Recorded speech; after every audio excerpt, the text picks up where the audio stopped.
Drivers whizzing past on the 210 freeway through Pasadena have no idea that a stone's throw away from the fast lane is a lush but tiny Eden, a 4,000 square foot farm.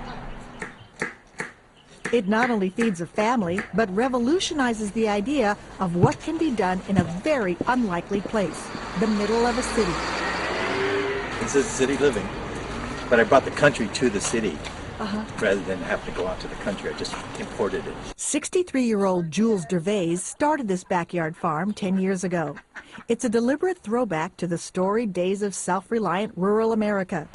Jules and his children grow almost all the food they need, and everyone pitches in. 5 pounds of grapefruit. His daughters, a niece. We have another guy coming to pick up. And Jordan. Yeah, are you done? Okay. And his son, Justin. Their produce is organic, and their animals are, well, friendlier than average. Say hi. Say hi. We have eight chickens, 4 ducks, and 2 goats. I joke with people. I said I think my animals fit better in a city backyard than a lot of dogs in the neighborhood. The ducks and chickens lay thousands of eggs a year and keep the bugs in check. And they really made the dynamics of the urban homestead much more sustainable. Sustainable and dense. On their 4,000 square feet, they raise 400 varieties of vegetables, fruits, and edible flowers. 6,000 pounds a year, enough to feed themselves with plenty left over. And with the current passion at high-end restaurants for local, pesticide-free produce, chefs are literally beating a path to their door. Hi, hello, good. How are you doing? So we have your order for today. Oh, wonderful. And then I'll get your sorrel here. Stuff is really good. So what are you going to do with the sorrel? I'm going to use it to make a really nice relish with cucumber for a salmon dish. The family makes about $20,000 a year from their front porch sales. They use it to buy the crops they can't grow, like wheat, rice, and oats. I would say at the beginning, I didn't really believe I could do it. I had some doubts because I kept thinking, this place is too small. There's no way that we're going to be able to feed ourselves. Plus, I never thought we could even grow the vegetables for the market. So how did this experiment in independent living begin? It all began 10 years ago when Jules bought some taco shells for dinner. He learned too late that the shells were being recalled because they had been made by mistake with genetically modified corn. When I thought about putting this food in my children's mouth, and they were depending on me to give them good stuff. I mean, they'll take whatever their parent, any child would take what a parent hands them. They'll say, it comes from my mom or dad. And I couldn't afford to be in that position of giving them bad stuff. Now, a decade later, this radical foodie has succeeded in going off the grid. He calls his lifestyle the path to freedom. And what did family think of that whole approach? They thought it was strange. They thought it was. My daughter wouldn't come out of the front yard and visit with her friends because they said, "What's up with your dad?" They wanted to know what was going on because I was making some radical changes here. The Dervais have no ugly commute. They avoid office politics and will never get fired. But their jobs are way more than 9 to 5. I need the help, all the help I can get, and it's my family that, like in the old days, the farmer's family made the difference. Jordan takes care of the animals. A joke for them, and we call them pet organic composting machines. Justin is in charge of making sure they get the most out of every square foot of soil. And sometimes the results are extraordinary. You actually grew this? Yeah, it's like a little pumpkin, but it's very long. Just slightly. Slightly. He's also the beekeeper. Oh my gosh, that's the first time I've ever done straight from the honeycomb. Jules prides himself on his gourmet compost. Yummy, yummy. Only worms could love them. Could love this. Rotten stuff. A niece is in charge of cooking the vegetarian meals. All homegrown, strawberries and edible flowers and salad and beets and carrots. And the canning. We got grape leaves, pickles, beans, and pickled peppers to all sorts of jams, tomato sauce. And the menu? That depends on what's in season. What happens when something's out of season? We just don't eat it. You're out of luck. It's out of season. There are no microwave ovens in this kitchen, and no Cuisinarts either. We have, gizmos, but they're just hand powered. What little electricity they use is generated by these solar panels. How much is your electricity bill? Well, it's running about the high as $12 a month. $12 a month for everything here. Yeah. They spend even less on gas. This is their biodiesel brewing station. So this is just used grease from restaurants. Yeah, they use it to fry onion rings, french fries, anything you would fry. And you get it free? Yeah, free and delivered on our doorstep. The gasoline station is self-serve. It hasn't always been easy. Justin remembers the year that frost wiped out a crop. Another year, it was a destructive insect. And recently, they've noticed a new challenge, climate change. We call it the forefront of global weirding because we've been gardening for so long, you can sense things are off. We have this June bug that comes out. It's called June, so it's supposed to come out in June, but it comes out in July and August and September, so something's definitely off. The other challenge is water. Southern California skies don't deliver enough of it. So Jules keeps the water bill down with this ancient form of irrigation. That's a clay pot irrigation. So it's buried under there. It's buried, usually up to the throat here, and then all you do is fill it up, and the water weeps through the porous skin, through the clay, and you get the water where the plants need it at the root zone. Plants take the water as needed. So just so simple. It's 5 o'clock, dinner time, the time when it all pays off. Is it going to be inside or outside? Oh no, it's supposed to be outside. The Gervais are the ultimate locavores. Their food traveled a whole 100 feet from the field to the table. They all say they love urban homesteading and can't imagine living a typical consumer-driven life. But there's one thing they would like. My plans are to have Homesteadville, which is What's Homesteadville? a village of all homesteads to start with. My family will be there. They'll have their homesteads. Their extended family will be there, and people that want to live this lifestyle will be there. At the end of the day, some not-so-back-to-nature activity. Visits to their websites have grown dramatically.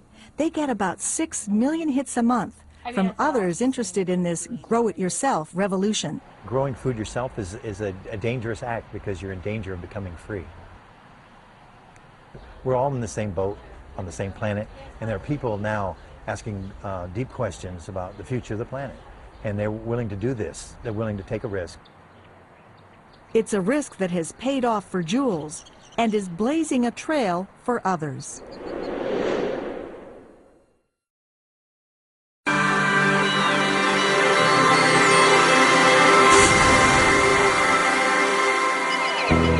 No need to add soil, pesticides, or even water to this 6 by 8 foot garden, which produces over 100 pounds of fish and 400 vegetables a year. What kind of food facility is this? For one of our next 500 companies, it's a system about to revolutionize how the world eats. You are literally at the front edge of probably the most important technology that's come down the pike in food in a century. And it will impact more people over the next 25 years than anything else we know of. Portable Farms makes on-site food production facilities using aquaponics, a unique farming technique using fish and plants. When you mix aquaculture, which is raising fish in captivity, feeding them, and raising plants in water, and what we've done is we've combined the hydroponic component with the aquaculture component.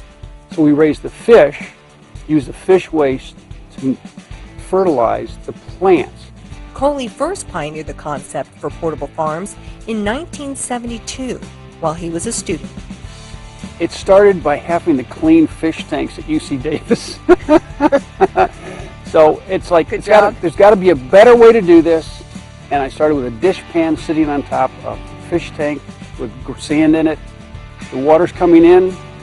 Plants grew like crazy for 2 weeks, and then they didn't like the water on their fruits all the time, and they quit. So I had to figure out, how do I make this work? How do I make this work? 37 years ago, from that to this.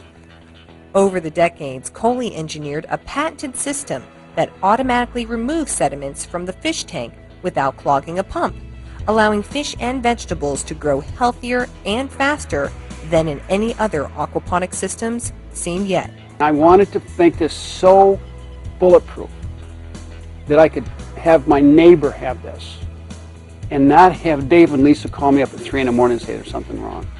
So everything that we've done is to make it more and more and more reliable and simple. Make it as simple as you possibly can and still work.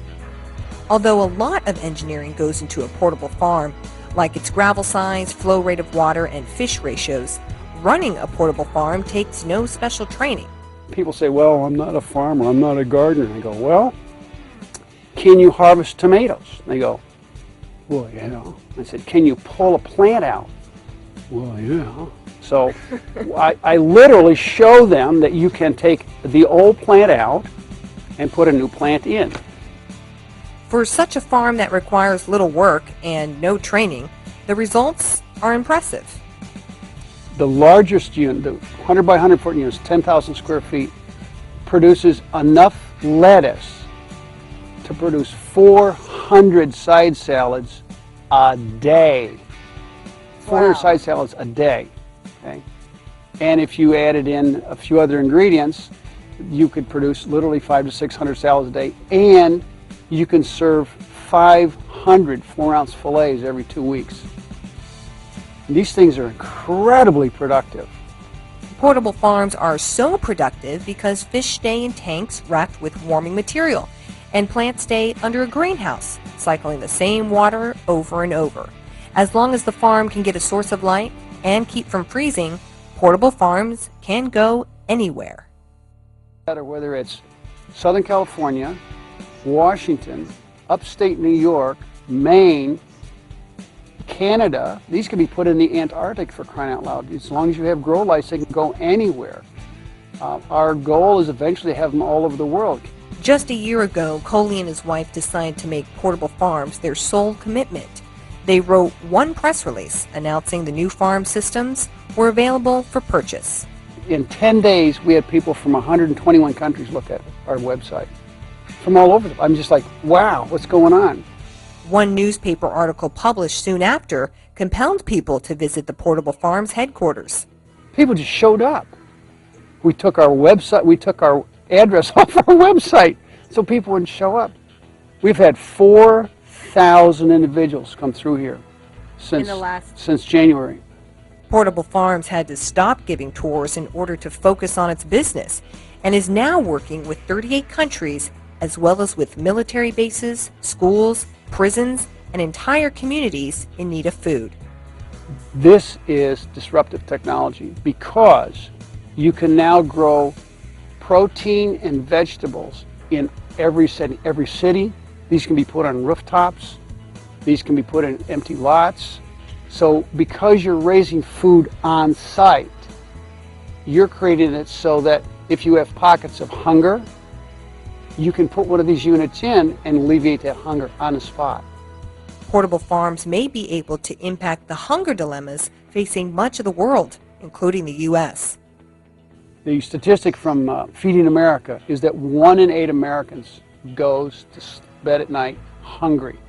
That's the United States. That's an astonishing figure. And then in the world, basically 1 out of every 6 people is starving from protein malnutrition. That's, I mean, how can you help that? Well, little by little, we may be able to put a dent in that.